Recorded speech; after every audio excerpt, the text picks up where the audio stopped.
Hello all, I am Abhishek Datta and you all are watching my YouTube channel Mathematics Made Easy. Now today I am here to discuss about some more theory of probability. I already have made a video regarding the basic concepts of probability. You can watch the video, I will give the link in the description section. And also please excuse me for the surrounding noise today because there is some construction work going in my building. So the environment is quite noisy. So I apologize for the inconvenience. Now coming back to our discussion, in my previous video, we discussed about the concept of a set and also some basic terminologies regarding the theory of probability, such as the concept of a random experiment, the concept of a sample space, concept of an events and types of events, that is simple and compound event, and some particular characteristic regarding those events, that is mutually exclusive and exhaustive events. Now today in this video, let me first discuss about some more types of events which we have to deal in the theory of probability. Likewise, the impossible event. The impossible event.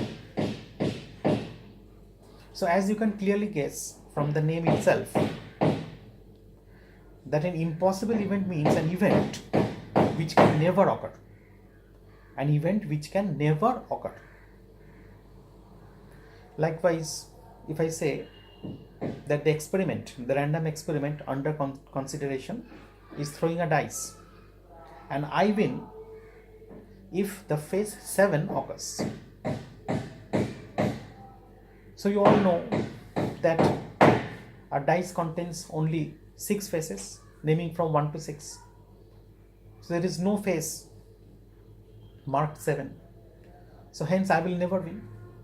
So such an event, that getting a 7 in tossing a dice, is said to be an impossible event because it will never occur in real life.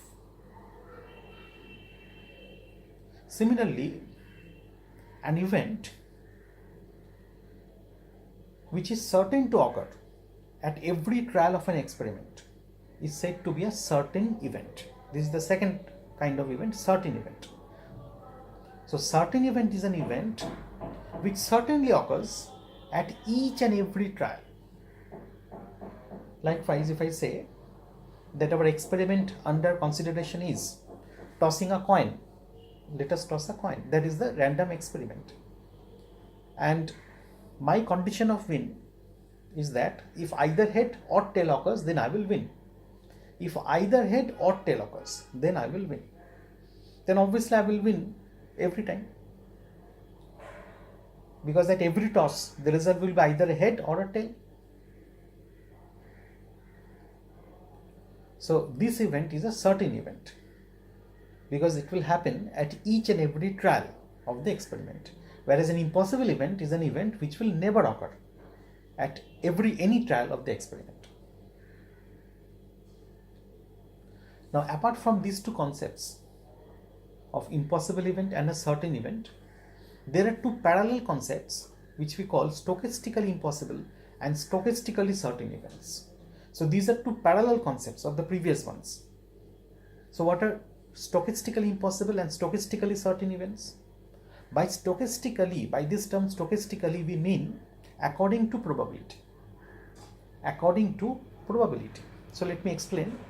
If I say an event is stochastically impossible, which means it is not actually impossible in real life, it can occur, it can happen. But as per probability theory, the chance of its occurrence is almost zero. It is not exactly zero, almost zero. So the event can occur, but it is rarely to occur. So that is a stochastically impossible event. Now let me give an illustration to make the idea more clear. Say in a draw of a lottery, there are 10,000 tickets, out of which only 3 tickets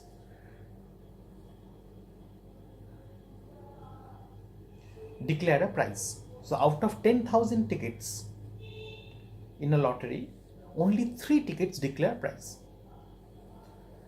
So if I have to win the lottery, then I have to purchase 1 ticket among those 3 tickets. Those are the favorable tickets. So I have to purchase 1 out of those 3 tickets, whereas the entire population is of 10,000 tickets. So surely this event, that is the event of my winning, is not impossible. I can win, because after all 3 persons will win. I may be one of them.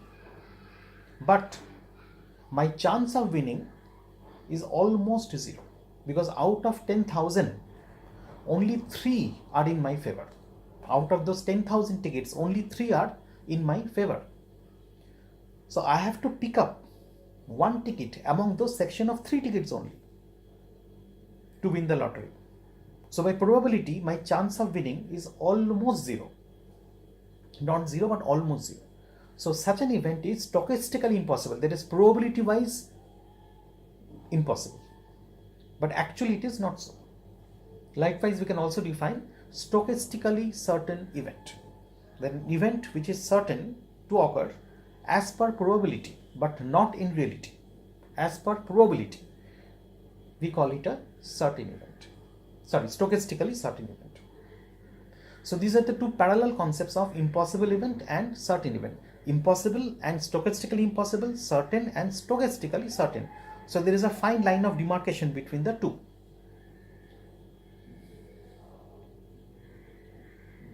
Now we already discussed about the 2 characteristic properties of an event, that is mutually exclusive events and exhaustive events, in my previous video. Now in this video, let me give you some more illustration to elaborate these concepts. So if I recall in short, what we mean by exclusive events: 2 events or more than 2 events are said to be exclusive if they cannot occur simultaneously. If they cannot occur simultaneously, then we call them mutually exclusive events. Likewise, head, tail in tossing a coin, they are mutually exclusive events, because in the same toss you cannot get head and tail simultaneously. They cannot occur together. Either head will occur or tail will occur. Both of them cannot occur in a same toss. So they are mutually exclusive events. Likewise, mutually exhaustive events are those events whose union covers the entire sample space. Union means the gathering. If I bring together totality of all outcomes covered by those events only, that is the union, because we represent an event by a set in probability. So the outcomes favorable to an event are denoted by points of a set. Say we have 2 events, we call one event A, the other one event B. So these are 2 sets actually. We represent events by sets, and the points favorable to them are elements of those sets. So these events are said to be mutually exhaustive if their union, that is union of those sets. Union means if I consider the elements together, the totality of the elements, cover the entire sample space, which means there is no other event to occur other than them. So in my previous example, head, tail in tossing a coin, they are also mutually exhaustive events. They are mutually exclusive and they are mutually exhaustive events also, because only 2 events are there in the sample space. If you toss a coin, the experiment has got only 2 outcomes, head, tail. So their union covers the entire sample space, so they are exhaustive. Whereas if my experiment is throwing a dice and getting an even face is one event, getting a multiple of 3 is another event. So you see, these 2 events are not mutually exhaustive because they don't cover the entire sample space. Here our sample space is 1, 2, 3, 4, 5, 6. There are 6 faces of a dice. So event phase covers 2, 4, 6. Multiple of 3 covers 3 and 6. So if you join them together, if you union them together, we don't have the entire sample space because 1 and 5 are not in either of them. So they are not mutually exhaustive. Whereas head, tail, they are mutually exhaustive. So let me now give you some illustrations combining these two characteristics, exclusive and exhaustive. Likewise, if somebody asks you that give an example of an event or events rather, which are mutually exclusive as well as exhaustive. They satisfy both the criteria. Some events connected to a random experiment, those are mutually exclusive as well as exhaustive, which means those events cannot occur simultaneously and their union should cover the entire sample space. So we have just discussed the case that getting head, tail in tossing a coin. So if I define head to be an event, tail to be an event, and the experiment is tossing a coin, so they are exclusive as well as exhaustive. So this is first kind of example, that events which are both exclusive as well as exhaustive. Next, let me illustrate some events which are neither exclusive nor exhaustive. In the previous case, we had both exclusive as well as exhaustive. Now, let us illustrate some events. Those are neither exclusive nor exhaustive. So mind that, neither exclusive nor exhaustive. So what is the concept behind that? Which means they can occur simultaneously. They are not exclusive. They can occur simultaneously as well as not exhaustive. So they will not cover the entire sample space also.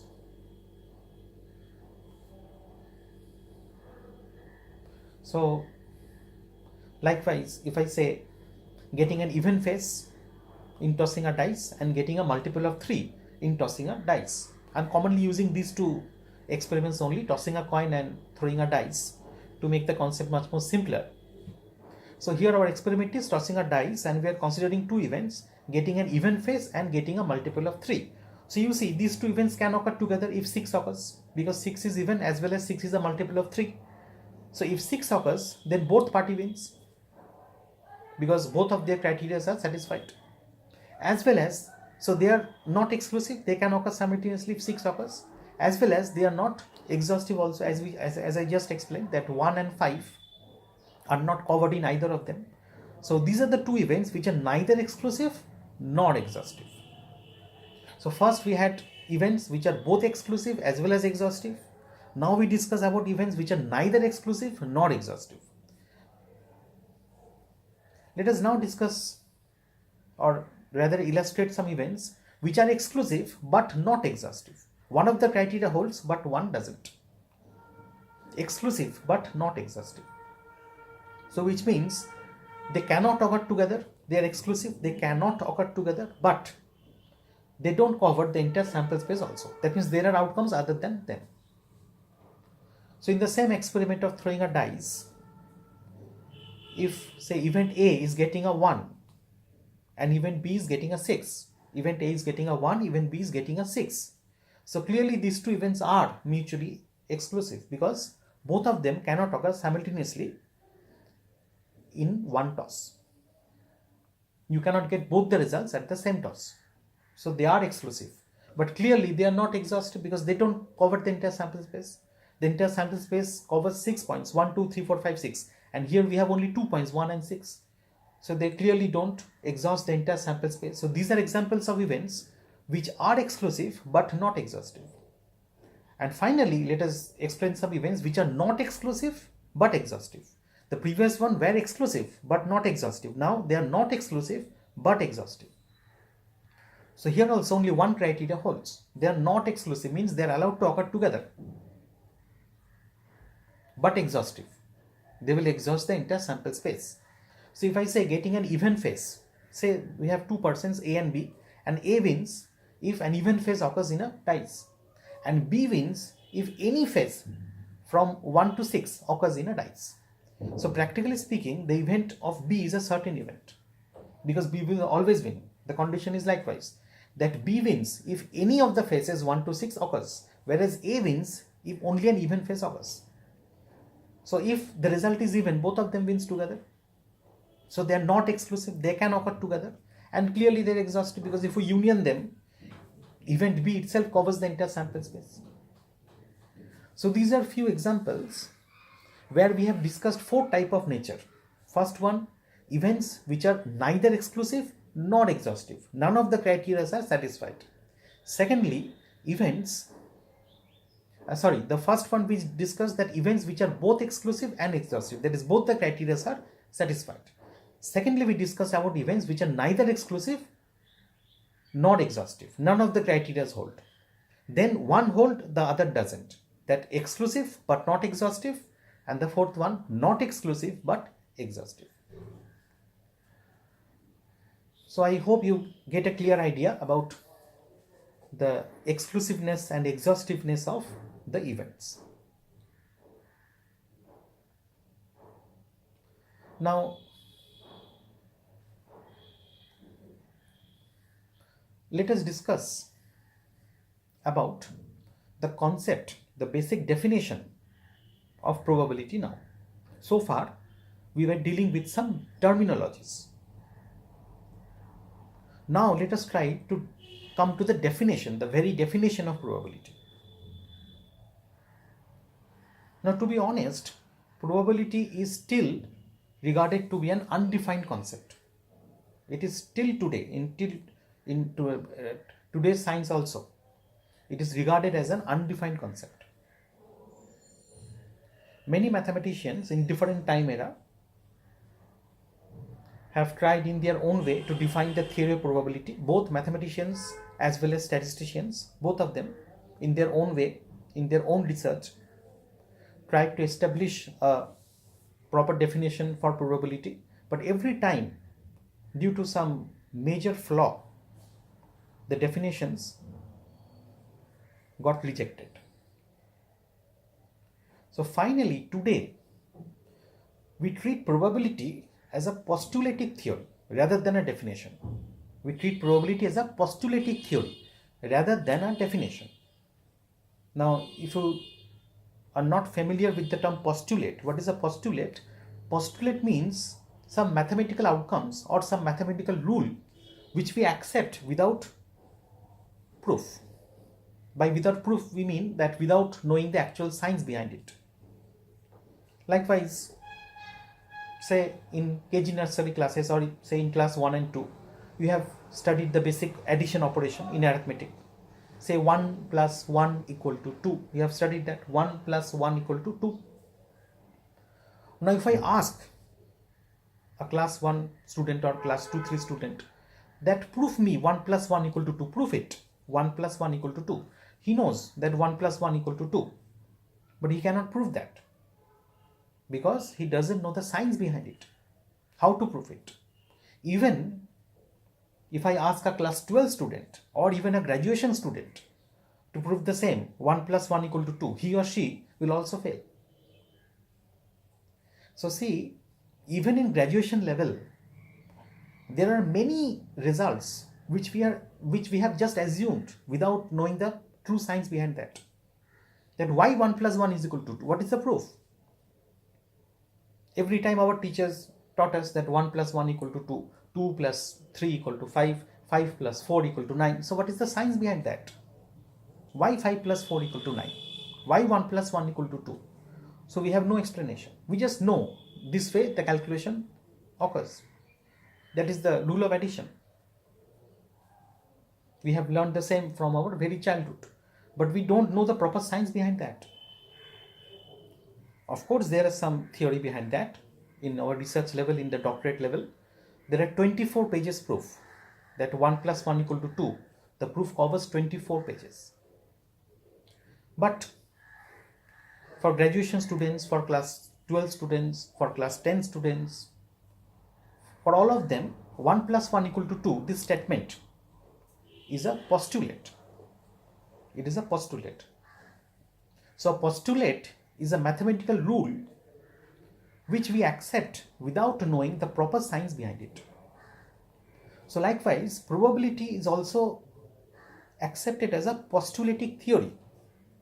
By this what I mean? By this I mean that in today's era, we take probability as a list of some rules rather than a definition. It is a list of some rules.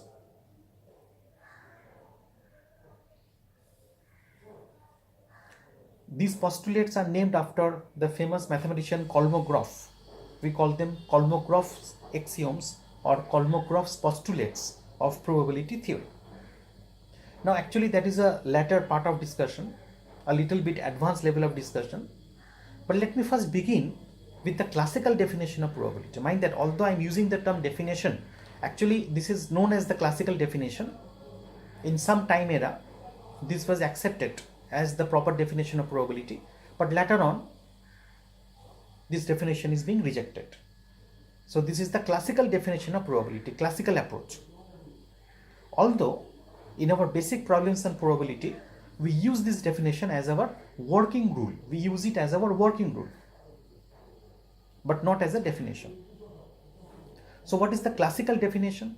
What does this definition state? This states that say we have an experiment, a random experiment, and we have a sample space S associated with the experiment. So as you all know that a sample space is the totality of all outcomes of an experiment. Say if I toss a dice, so 1, 2, 3, 4, 5, 6, all of these, collection of all these points constitutes the sample space. And if I deal with a particular event, say event phase, so that is a subset of the sample space. Subset means a portion of the sample space containing the outcomes 2, 4 and 6. These are the event phase. Whereas the entire set containing 1, 2, 3, 4, 5, 6 is the sample space. Now if I want to find the probability of this outcome, that event phase, to find the probability of this outcome, event phase, then classical definition states that the probability of an outcome is given by a ratio. It is a ratio of two numbers. In the numerator we have the number of points favorable to the event, and in the denominator we have the total number of points in the sample space. So what is probability of an event? This is the ratio of two numbers m by n, say m by n, where m, the numerator, denotes the number of points favorable to our event under this consideration, and n, the denominator, denotes the total number of points in the sample space.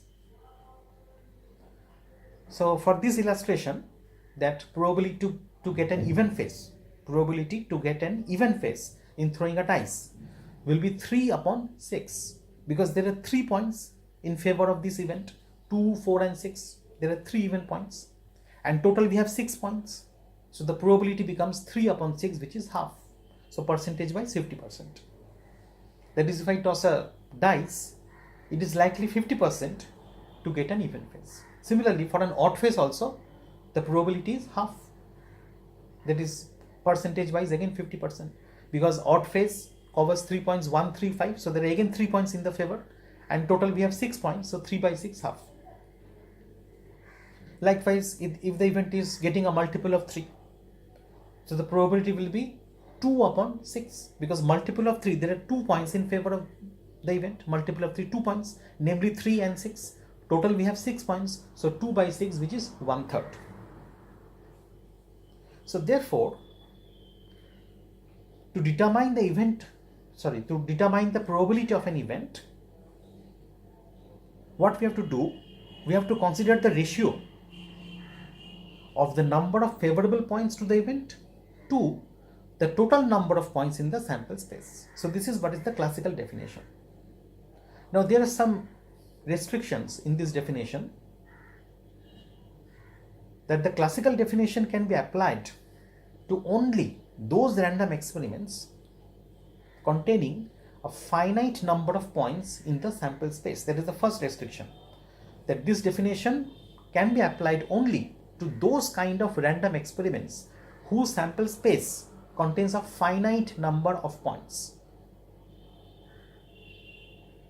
And the second criteria is each of these outcomes, each of these points of the sample space, that is, each of these outcomes must be equally likely to occur. They must be equally likely to occur. So what we mean by equally likely means they have equal chances of occurrence.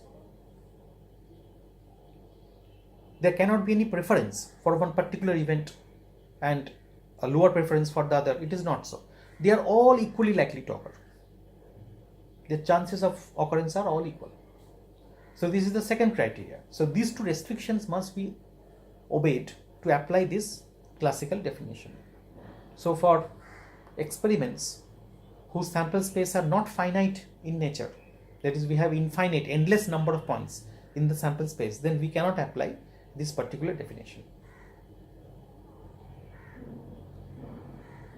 So the major flaw in this definition, the design behind which, the reason for which this definition is being rejected, what is the reason? The first criteria, that the definition can be applied only to those experiments containing a finite sample space, is itself a great restriction, because there are many experiments, many random experiments whose sample space are infinite in nature.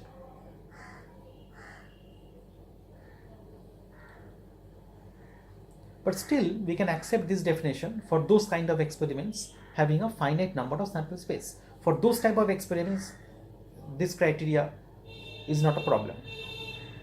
But the second criteria, that all the points are equally likely to occur, that is a major flaw. Why? Because whenever we say that all the points are equally likely to occur, what we mean by equally likely? By equally likely we mean they have equal chances of occurrence. And what we mean by chance? By chance we mean they are equiprobable, that is, the probability of occurrence are equal. So what we are doing here, we are trying to define probability in terms of itself. We are trying to define probability. Probability means the theory of chance. We are defining something in terms of itself, which is a flaw. You cannot define something in terms of itself. See, if I have to define velocity, we cannot use the term velocity itself in the definition, because the term still need to get defined. So to define probability, we cannot use the concept of chance. That means we are using the concept of probability itself in defining it. That was the major flaw for which this definition is rejected. But we can apply this in our day-to-day life problems of probability as our working rule. So this can be applied as a working rule.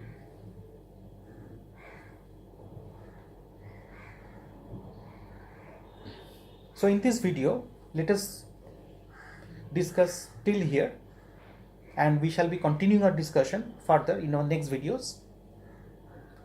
So till now, what we have discussed, we have learned about some terminologies of probability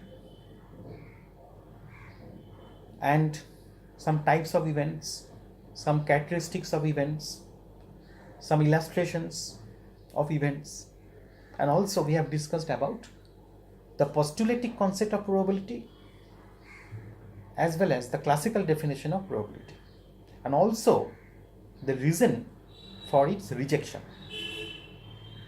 I hope this video is helpful to you all, and I shall continue the probability theory in my next video.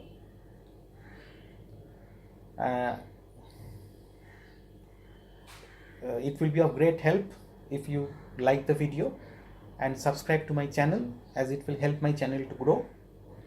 I wish you all the best, and we will meet soon in my next video. Thank you all.